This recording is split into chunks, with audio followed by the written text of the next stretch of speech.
Jalan-jalan ke kota Surabaya, perginya ditemani ratu. Hormatilah kepada siapa saja, terutama seorang ibu. Shalom, saudaraku yang dikasihi Yesus, kita bertemu lagi dalam Renungan Malam di YouTube channel Hidup Karena Kasih Karunia Allah. Bagaimana kabar Anda sekalian? Kiranya sehat, semangat dan penuh sukacita, bersyukur dan memuliakan Tuhan, dan kita dapat belajar bersama firman Tuhan dengan penuh damai, dan biarlah Roh Kudus yang menuntun kita. Baik, kita masuk dalam renungan malam ini, hari Kamis tanggal 30 Juli 2020. Mari kita mulai dengan berdoa bersama-sama. Tuhan yang baik, terima kasih Tuhan untuk segala berkat Tuhan, segala sesuatu yang terjadi dalam hidup kami, dalam pekerjaan kami sehari ini, dan hari-hari sebelumnya. Terima kasih Bapa, karena Engkau selalu ada bagi kami di saat senang, susah, maupun ketika kami membutuhkan dukungan moral, semangat, dan kekuatan untuk menjalani segala sesuatu yang ada dalam hidup kami. Bapa, kami akan belajar firman-Mu. Biarlah firman Tuhan dalam renungan malam ini membawa kami dalam pemahaman yang semakin kuat akan kebenaran Tuhan, akan firman Tuhan, akan kehendak Tuhan dalam hidup kami. Dan biarlah Tuhan, kesehatan kami selalu Engkau lengkapi, Engkau lindungi kami Tuhan dari segala mara bahaya, sakit penyakit, dan biarlah kami tetap bersukacita memuliakan Engkau. Inilah doa dan permohonan kami Bapa, termulialah Engkau selalu. Mohon ampun atas segala dosa dan kesalahan kami, supaya kami layak di hadapan-Mu, dan kami memuliakan Engkau, menyembah dan mengasihi selalu. Dalam nama Yesus Tuhan dan Penebus kami berdoa dan mengucap syukur selalu. Amin. Saudara yang dikasihi Yesus, judul renungan malam kita pada hari ini adalah Kuasa Roh Kudus yang mengubah hidup. Sahabatku, sebuah penelitian yang cermat terhadap kisah para rasul mengungkapkan Allah melalui rohnya mengerjakan mujizat dalam kehidupan manusia. Kisah para rasul adalah sebuah studi kasus tentang kemenangan Injil atas bias budaya, mengubah kebiasaan seumur hidup, kebiasaan yang mendarah daging, dan mengajarkan semua rahmat dan kebenaran Kristus kepada seluruh umat manusia. Roh Kudus bertemu dengan orang-orang di tempat mereka berada, tetapi Ia tidak meninggalkan mereka di sana. Di hadiratnya mereka diubahkan. Hidup mereka berubah. Bacalah kitab Kisah Para Rasul 16 ayat 11 sampai 15, 23 sampai 34, pasal 17 ayat 33 dan 34, dan 18 ayat 8. Kita mulai dengan firman Tuhan dari Kisah Para Rasul 16 ayat 11 sampai 15, 23 sampai 34. Lalu kami bertolak dari Troas dan langsung berlayar ke Samotrake, dan keesokan harinya tibalah kami di Neapolis. Dari situ kami ke Filipi, kota pertama di bagian Makedonia ini, suatu kota perantauan orang Roma. Di kota itu kami tinggal beberapa hari. Pada hari Sabat kami keluar pintu gerbang kota. Kami menyusur tepi sungai dan menemukan tempat sembahyang Yahudi yang sudah kami duga ada di situ. Setelah duduk, kami berbicara kepada perempuan-perempuan yang ada berkumpul di situ. Seorang dari perempuan-perempuan itu yang bernama Lydia turut mendengarkan. Ia seorang penjual kain ungu dari kota Tiatira yang beribadah kepada Allah. Tuhan membuka hatinya sehingga ia memperhatikan apa yang dikatakan oleh Paulus. Sesudah ia dibaptis bersama-sama dengan seisi rumahnya, ia mengajak kami, katanya, "Jika kamu berpendapat bahwa aku sungguh-sungguh percaya kepada Tuhan, marilah menumpang di rumahku."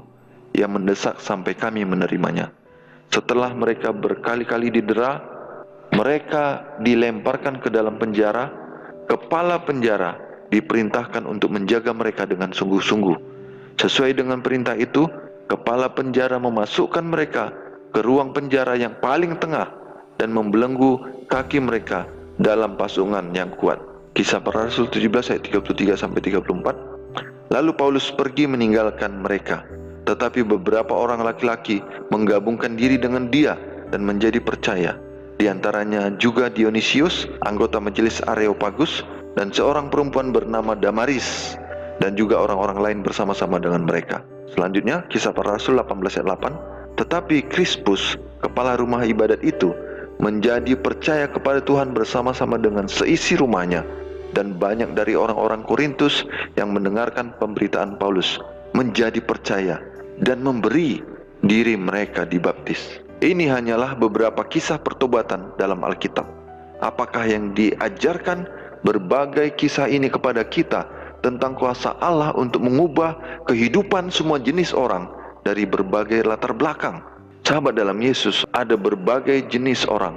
Lydia adalah seorang pengusaha Yahudi yang makmur, dan kepala penjara Filipi adalah pegawai negeri sipil kelas menengah di Roma.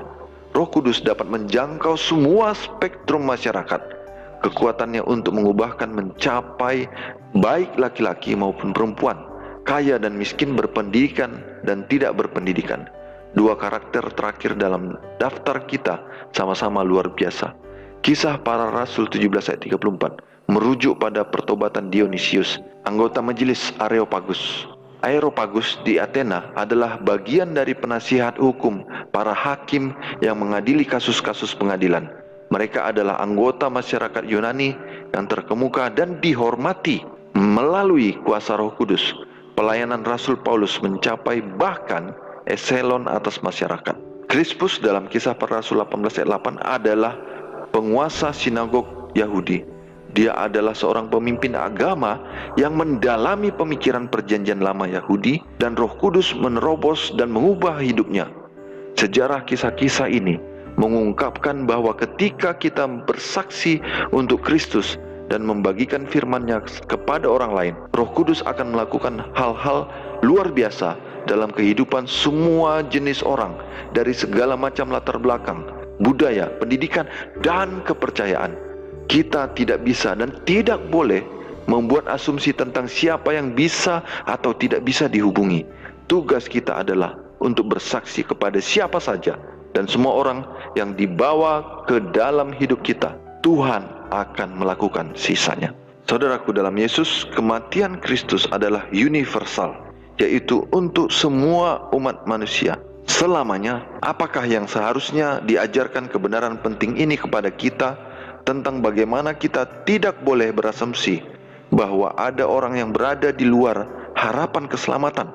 Tepat sekali saudaraku, dalam pelajaran kita malam ini, mulai dari Kisah Para Rasul 16 dan 17 serta 18, semua menceritakan berbagai latar umat manusia yang bertobat, mendengarkan firman Tuhan, dan hidup dalam kebenaran Tuhan. Mereka bisa dari orang kaya, orang biasa saja, hanya pegawai negeri, atau seorang yang berkuasa atau berpengaruh dalam suatu tempat ibadat atau suatu agama.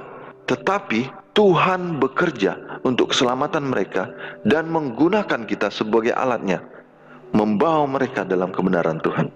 Oleh karena itu saudara, jangan memikirkan orang berdasarkan kastanya, atau berdasarkan pendidikannya, atau berdasarkan kuasanya, atau berdasarkan pengaruhnya dalam suatu lingkungan, baik masyarakat umum, atau politik, atau militer, atau keagamaan, untuk kita membawa mereka kepada Tuhan.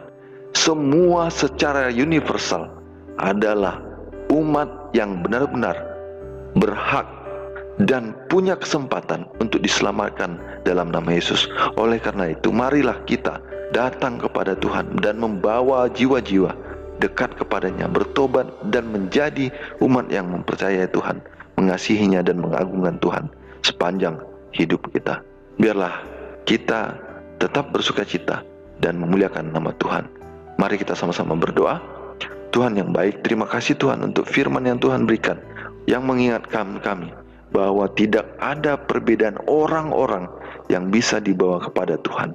Semua orang dari semua golongan, semua jenis usaha, semua kondisi ekonomi, semua pekerjaan berhak dan punya kesempatan untuk diselamatkan oleh Tuhan. Oleh karena itu Tuhan, kami serahkan jiwa dan pikiran kami, hati dan tubuh kami untuk bekerja membawa umat Tuhan yang layak untuk bertobat, memuji Tuhan, hidup dalam kasih karunia-Mu dan kebenaran-Mu, dan menikmati segala keajaiban, kemurahan, keagungan, pertolongan, tuntunan, dan penjagaan Tuhan dalam hidup kami saat ini sampai Maranatha, Yesus datang, dan kami hidup dalam kebenaran, kesehatan, sejahteraan, dan kemuliaan surga.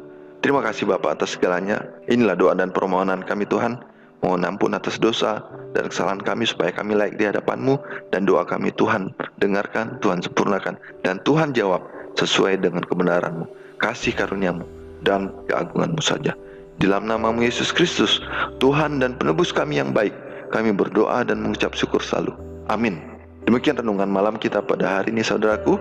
Mari kita kembali besok pagi dalam renungan pagi dari YouTube channel Hidup Karena Kasih Karunia Allah.